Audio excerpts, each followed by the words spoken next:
Yo，what's up？ 欢迎回来 Rider ATS， 我是阿豪 ATS。哇，今天我人不是在马来西亚，我们来到了中国上海。来到中国上海，当然是要来看上海这个1年1度非常巨型的上海国际车展啊。为什么我讲不是大型国际车展啊，而是一个巨型啊？它真的超级无敌大，我不知道有没有办法可以完整的把所有内容拍下来，那应该是不太可能啊。所以将会在这一部影片里面带给大家，我觉得大家有兴趣想要知道、想要了解的一些车型。所以今天这一部影片将会是一个综合影片哦，会有非常多在上海国际车展这里看到的一些很新奇的车、新款的车，所以继续看下去将会有很多惊喜。虽然我还没有逛完，但是我已经看到很多很够力的车了。这一部影片你们一定不会失望的啦！进一个 intro， 马上开启今天的旅程啦 ！Let's go！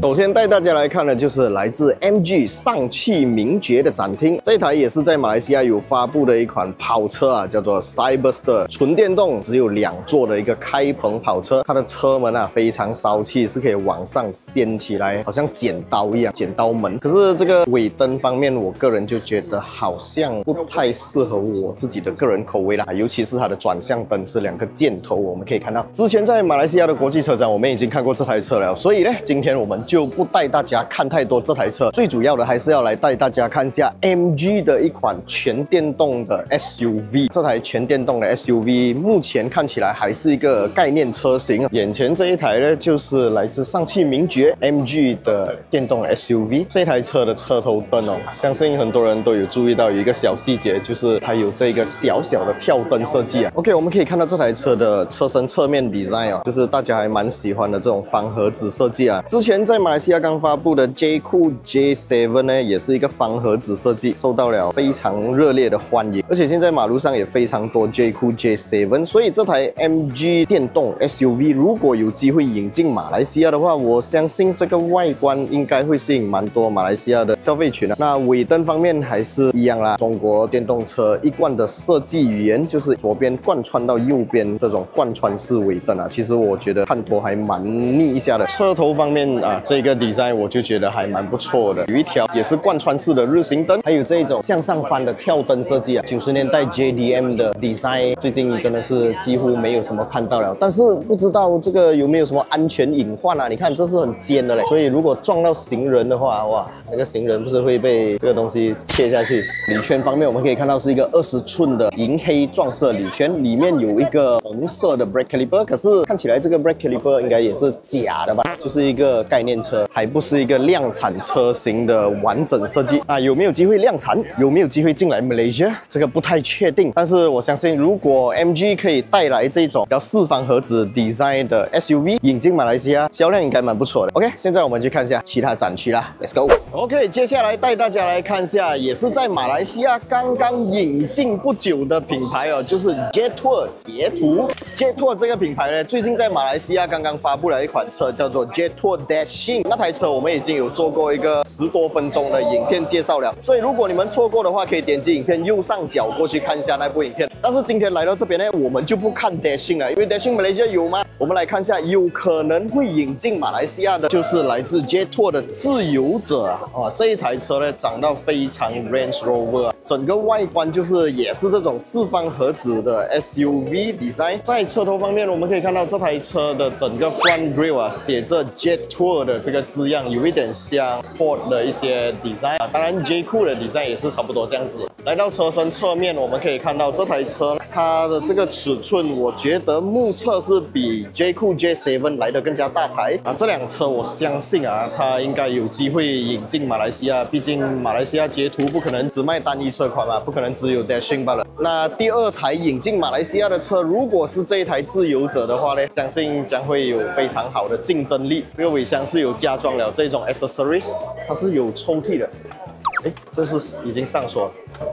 啊，这里可以打开来哦，里面是有这个火炉，还有一些泡咖啡的器具啊，蛮适合开去露营的。Interior 方面，我们来看一下这台车，当然它没有内收式的门把手啊，我还是比较喜欢这样子的。内收式门把手其实看着好看啦，不过真正用起来我不喜欢。Interior 方面，我们可以看到它的配色是有一点点淡淡的绿色哦，蓝绿这样子的 design， 有一个全景大天窗，然后当然是左驾版啦，来到马来西亚才会是右驾版。Steering wheel 的正前方有一个荧幕，不太大，蛮小的。然后在中间这边就有一个蛮大的荧幕，毕竟中国车还是讲究3大元素，就是彩电、冰箱还有大沙发。这个沙发好不好坐？我们来体验一下啊！坐进来的感觉，不懂为什么在外面看这辆车很大辆、很大台，可是进到里面其实还好罢了啊。有可能是因为它把它的整个 dashboard 门板椅子做到比较大一点点，所以你在里面不会感觉到很宽敞的那种 feeling。但是它是一个好事来的，那种把门板做到薄薄 ，dashboard 做到小小，让你有一种假装这台车空间很好的那些车企，就算了啦，我不喜欢。反而这样子的 interior design 我觉得 OK， 可以接受。排挡杆方面是水晶排挡杆，也是很好看。然后在这里可以切换它的 mod， 不知道这台车会不会引进马来西亚？希望赶紧的把这台车引进马来西亚。毕竟在我们马来西亚可以看到 Dashing 的价钱非常有竞争力哦。所以如果这台车引进马来西亚，多少钱你们会买单呢？影片下方留言区打上来，我们一起给 J Tour 看一下马来西亚人喜欢的车多少钱是我们消费者 acceptable。这样那个车就会爆款了，就好像之前的 J7 一样 ，Haval 的 H6 也是一样，也很好卖。那 J Tour 这台车引进马来西亚，我相信应该也是会很好卖。OK， 我们现在去下一个展区。OK， 现在眼前看到的这一台就是坦克300啊，但是它的涂装方面是有做了一些新设计啦，2段式的涂装，上面白，下面蓝，这个颜色我觉得很好看哦。然后车顶呢还背了一个冲浪板。轮胎方面我们可以看到这个轮胎应该是一个 Mud Terrain 的轮胎 ，MT 胎。然后现在它要做的就是要开上这个楼梯了。那我们来看一下，其实对这种车来讲 4x4， 然后又有 Mud Terrain 的轮胎，要上个楼梯简直就是 easy 啦，非常的简单哦，这样轻松踩个油就上去了。而且这一台是一个 High 4T， 也就是混动版本，所以刚刚在往这个楼梯上面爬上去的时候呢，基本上是完全没有任何的引擎声音啊，都是由这个马达在发力。当然马达发力的话是更加有效率的，因为这个马达呢，它的动力会来得更加强劲，它的扭矩会更高。现在来到的就是长城汽车的 booth 啦。长城汽车不只是有 SUV， 不只是有越野车而已，它现在还有延伸出了一个品牌叫 Sowo Motorcycle。大家都知道我对 motorbike 也是很有爱的，所以我来到这个展区呢，我看到他们的 motorbike 啊，我真的流口水了。相信大家现在在画面上看到这一台 motorbike 就会想，这个不就是 Big Wing 吗？它不是 Big Wing， 它是来自长城汽车旗下的一个摩托车品牌 Sowo， 相信没有读错啦。然后这里有一个2000号，相信就是一个2000cc 啦。然后这里就是它的引擎，我们可以看一下它的引擎，这里有一个非常巨大的马达，相信也是 hybrid 的啦。然后我们还可以从上面看到它的解剖这里是有4颗 piston， 这是一个 boxer engine， 是一个8缸 engine， 这里是它的 piston， 这里4颗，对面4颗，所以我们可以看到这台 motorbike 它在前面 engine 的部分 ，engine 这个位置呢是往外延伸的，因为它要容纳得下这个 boxer engine 啊，哇，真的太帅气了。然后我们还可以看到有一个超级大的荧幕，虽然没有启动啦，然后我们还可以看到这里有 speaker， 非常的帅。这台车希望我有机会可以试驾一下，体验一下，感觉应该蛮不错的。那当然，长城汽车这个品牌呢，我们 Rider ATH 团队也是有做完整的介绍啊，包括接下来会引进马来西亚的车款，一些新科技、新技术都会在我们的频道有完整的影片解说。所以长城的这个 booth 我们就大概这样看过一下，然后也看了坦克300开上楼的那个画面，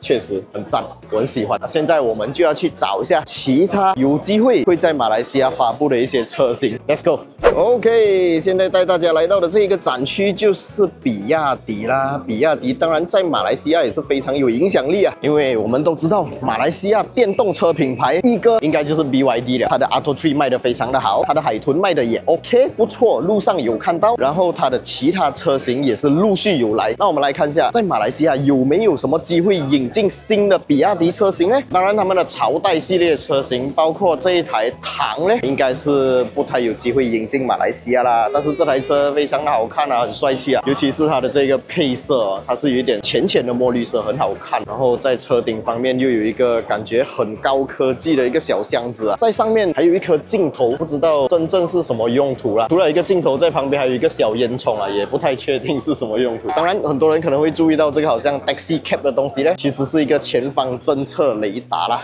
来到 BYD 的展厅呢，我们还可以看到这一台也是一个朝代系列车型哦，就是 BYD 的汉。我们可以在它的前面沙龙的位置哦，看到有一个汉字，非常的好看。然后这个涂装，怎么感觉有点眼熟？没有错，就是抗金龙啊。这一只抗金龙是从哪里来的呢？就是黑神话悟空版，看到吗？在车牌位置，我们可以直接看到有黑神话悟空的这个字样了。有什么特别呢？涂装肯定就不一样了啦。我们可以在车身侧面看到还有这个悟空的 logo。这个游戏有没有人玩啊？我是有玩啊，可是我没有通关啊，毕竟没有时间通关啊。我还蛮喜欢这一款游戏的，做到非常的细腻，很精致，然后故事方面也非常的吸引人。这一台 BYD 的汉呢，就是用了这个黑神话悟空的抗金龙来做了一个设计元素啦。你们觉得怎样？这个 spoiler 我是完全打不累啊，这个 spoiler 太夸张了吧！哇，老伟他不只有这个黑神话悟空的这个抗金龙版本的汉啊，还有一台也是黑神话悟空版本啊。这个我们可以在它的前脸部分看到有这个金库啊，也是一个黑神话悟空版的唐 L。这个涂装你们觉得怎么样？它是一个黑黄色的 design， 整台就是一个开出去会闪瞎人3000的 design 啊。